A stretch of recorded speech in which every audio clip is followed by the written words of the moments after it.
ETV YouTube channels లో మీ వ్యాపార ప్రకటనల కోసం ఈ నంబర్కి కాల్ చేయండి.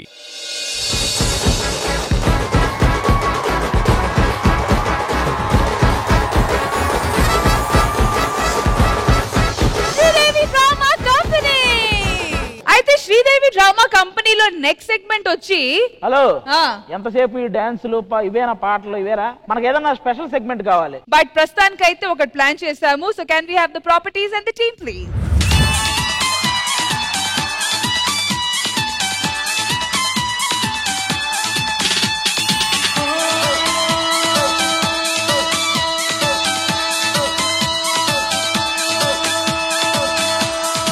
ఒక అయ్యా కానీ ఒక అమ్మ కానీ ఒక తమ్ముడు కానీ ఒక చెల్లె కానీ పొట్టా కూస్తి కోసం ఎన్నో చేస్తుంటాం. నేను కిరోసిన్ గాని నోట్లో పోసుకుని గుప్ప గుప్ప ఉదితే పెద్ద పెద్ద మంటలు వస్తాయి. అలానే మంట తరిగి ఇలా కాలిపోయాడు. నేను పెద్ద పెద్ద రాళ్లు ఈ గొంతులో ఇలా వంపుతాను. పెద్ద పెద్ద రాడ్లు గొంతులో పెడతాయి. నీకు డైలాగులు ఇచ్చినా బొక్క పెడతాయి. ఒక అయ్యా కానీ ఒక అమ్మ కానీ ఇప్పుడు నేను ఒక ప్రయోగం చేయబోతున్నాను. మీరు గుర్తు పెట్టుకోండి, అతను మర్చిపోయినప్పుడల్లా ఒక అయ్యా గాని ఒక అమ్మ గాని అంటుంటాడు. ఈ బిందాన్ని ఇప్పుడు ఎంత సులువుగా లేపుతాడో చూడండి. ఒక్కసారి గట్టిగా గట్టిగా తాలియా తాలియా.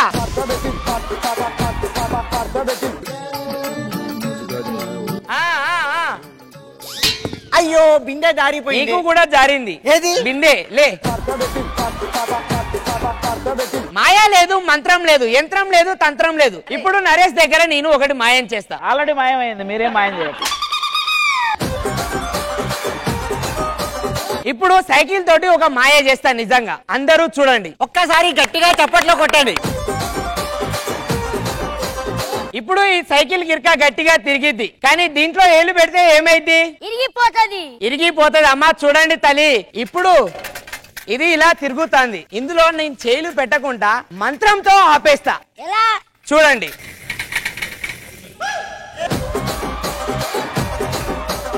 నీ వీపుతో బ్రేక్ నొక్కడం చూసాం. ఇలాంటివన్నీ కనీ పెట్టొద్దు మీరు. ఇలా మేము చిన్న చిన్న చేయడం కాదు. మా దగ్గర మా శిష్యులు ఉన్నారు, వాళ్ళు నిజంగా చేస్తారు. ఈ సైకిల్ ని నోరుతో ఎత్తడం జరిగిద్ది. నీది ఎత్తిద్దా? Cycle ఎత్తదు, cycle ఎత్తదు. ఇప్పుడు మా వాళ్ళు వస్తారు, రండి.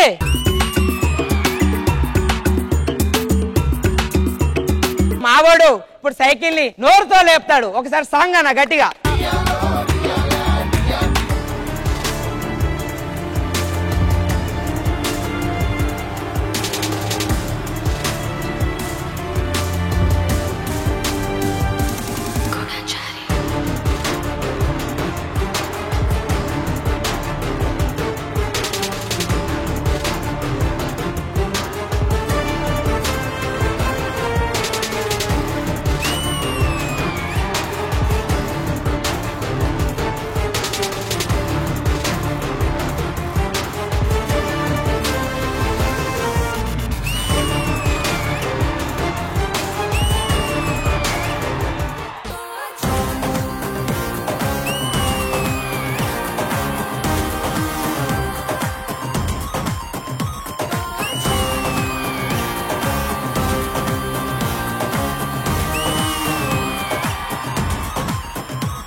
ఎవడైతే పుట్టెటోడు భూమినే పుట్టలేదు పుట్టాడా అది మళ్ళా నేనే నన్ను మించి ఎదిగేటోడు ఇంకోడున్నాడు చూడు ఎవడంటే అది రేపటి నేనే. Only stage size difference, medium difference. వీళ్ళు కూడా ఆర్టిస్ట్లే.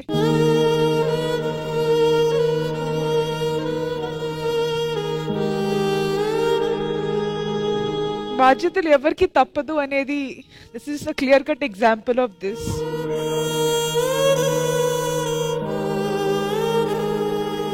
మేము పర్ఫామ్ చేసేటప్పుడు కానీ, మా డీ షోస్ లో కూడా డాన్స్ జరిగేటప్పుడు కానీ, ఎక్కడైనా స్టూడియోస్ లో సేఫ్టీ నెట్ ఉంటది, బయట అంబులెన్స్ వెయిట్ చేస్తూ ఉంటది, కింద సేఫ్టీ బెడ్స్ ఉంటాయి. ఎలాంటి ప్రికాషన్స్ లేకుండా, ఎలాంటి సేఫ్టీస్ లేకుండా మేము ఇట్లాంటివి ఏదో సంవత్సరంలో 1-2 సార్లు చేస్తాము. ఇది వీళ్ళు ఎవ్రీ డే రిస్క్ తీసుకుంటారు.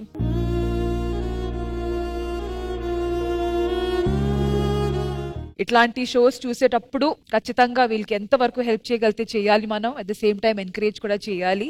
బట్ ప్లీజ్ కొంచెం సేఫ్టీ చూసుకుంటే yeah. But hats off to all of you. ఆది గారు, మీరు ఒక ఫీట్ చేసేటప్పుడు మీరు పెట్టే కాన్సన్ట్రేషన్ లో ఒక 10% కాన్సన్ట్రేషన్ పెట్టినా కూడా ఎవడైనా సరే వాడు జీవితంలో అనుకున్నది సాధించేస్తాడు. అలాంటి కాన్సన్ట్రేషన్ మీరు పెడతారనమాట. నిజంగా హ్యాట్స్ ఆఫ్ అందరికీ కూడా. Thank you. ఇంద్రజ మ్యామ్.